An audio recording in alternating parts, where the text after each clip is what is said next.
Shalom.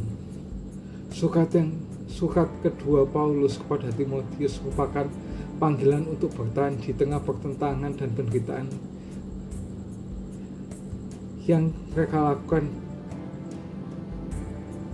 demi Injil. Tema tentang bertahan hadir di seluruh surat tersebut melalui penggunaan kata-kata Yunani yang mengekspresikan gagasan tersebut secara beragam, seperti yang katakan di 2 Timotius 2 ayat 10, 12, 20, dan 24, juga di 2 Timotius 3 ayat 11, dan juga 2 Timotius 4 ayat ke-5. Dan juga penderitaan Injil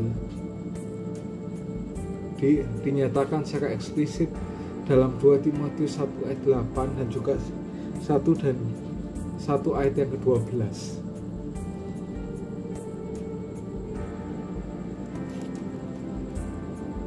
Nah, nasihat Paulus ini untuk bertahan telah membentuk struktur surat itu sendiri.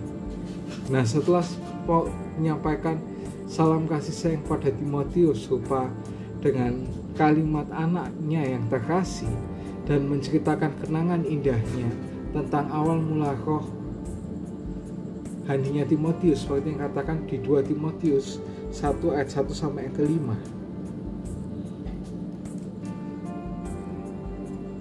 Di sini Paulus menyampaikan nasihat yang panjang untuk bertahan, seperti yang katakan di 2 Timotius 1 ayat ke-6 sampai 2 Timotius 2 ayat yang ke-13.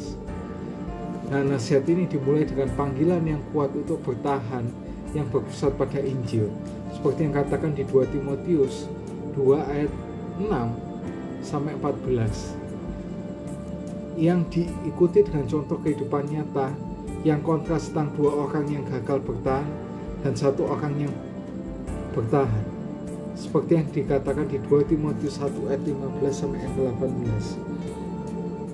Engkau tahu bahwa mereka yang di daerah Asia Kecil berpaling daripadaku, termasuk Figelus dan Hermogenes. Tuhan kiranya mengaruniakan rahmat-Nya kepada keluarga Onesiphorus yang telah berulang menyegarkan hatiku. Ia tidak malu menjumpai aku dalam penjara. Ketika di Roma, ia berusaha mencari aku dan sudah menemui aku juga. Kiranya Tuhan memberikan rahmat-Nya kepadanya pada hari-harinya. Betapa banyaknya pelayanan yang ia lakukan di Efesus. Engkau lebih mengetahuinya daripadaku. Nah, Paulus kemudian melanjutkan panggilannya untuk bertahan dalam Injil, seperti yang dikatakan di 2 Timotius 2 ayat 1 sampai 13, dengan arahan agar dikuatkan oleh kasih karunia yang ada dalam Kristus Yesus, seperti yang dikatakan di 2 Timotius 2 ayat 1 sampai 2. Sebab itu, hai anakku, jadilah kuat oleh kasih karunia di dalam Kristus Yesus. Apa yang telah engkau dengar daripadaku di depan banyak saksi, percayakanlah itu kepada orang-orang yang dapat dipercayai, yang juga cakap mengajar orang lain. Ikutlah untuk berbagi penderitaan sebagai prajurit yang baik, seperti yang katakan di 2 Timotius 2 ayat 3 sampai 7.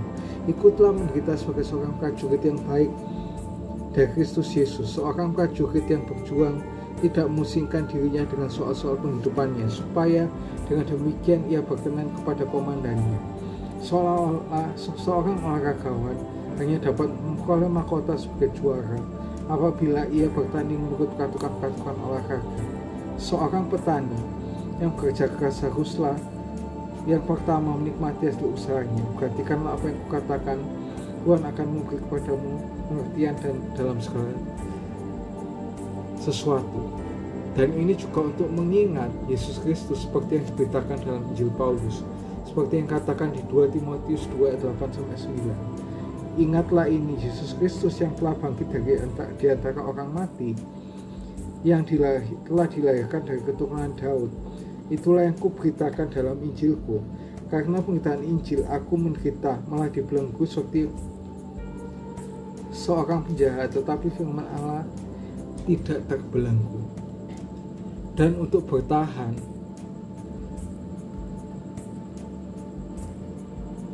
melalui pekerjaan Kristus, seperti yang ada di 2 Timotius 2 ayat 10-13. Karena itu aku sabar menanggung semuanya itu bagi orang-orang pilihan Allah, supaya mereka juga mendapatkan keselamatan dalam Kristus Yesus dengan kemuliaan yang kekal. Benarlah perkataan ini, jika ia mati dengan kita mati dengan dia, kita pun akan hidup dengan dia.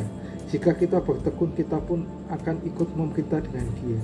Jika kita menyangkal dia, dia pun akan menyangkal kita. Jika kita tidak setia, dia tetap setia karena dia tidak dapat menyangkali dirinya.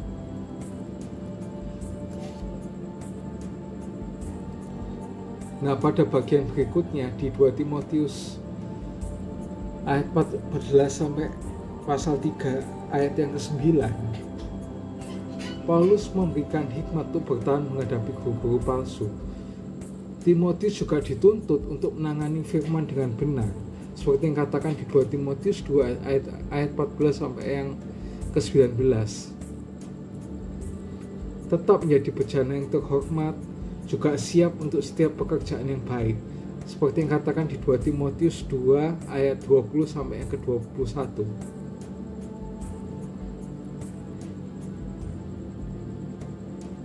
Dan juga menghindari kontroversi yang tidak mendasar, seperti yang katakan di 2 Timotius 2 ayat 23, dan juga mengoreksi lawan dalam kelembutan, seperti yang katakan di 2 Timotius 2 ayat 24 sampai yang ke-26.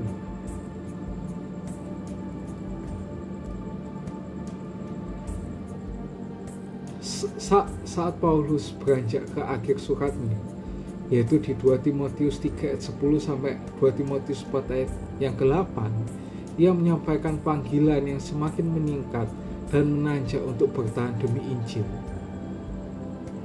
Di sini Paulus mendorong Timotius untuk mengikuti keteladanannya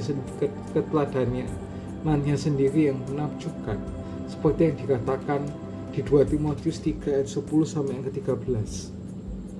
Dan juga melanjutkan kitab suci yang diilhamkan Allah yang membuat jiwa-jiwa menjadi bijak untuk keselamatan melalui iman kepada Yesus Kristus, seperti yang katakan di 2 Timotius 3 ayat 14 sampai 17. Dan juga menerima panggilan yang menakjubkan untuk memberitakan firman, seperti yang katakan di 2 Timotius 4 ayat 1 sampai 8.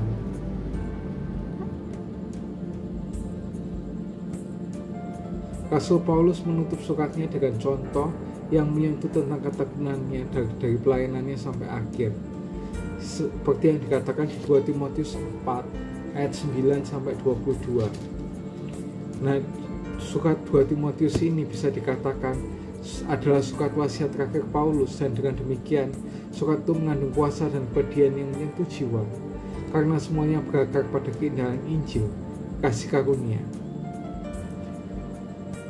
Berbahagialah siapa orang yang mendengar firman Tuhan, merenungkannya, menyimpan dalam hatinya, dan bahkan melakukannya dalam kehidupan sehari-hari. Ya, seperti orang yang membangun rumah di atas batu, dan apabila ada angin yang menerjangnya, rumah itu tidak akan roboh. See you and God bless you.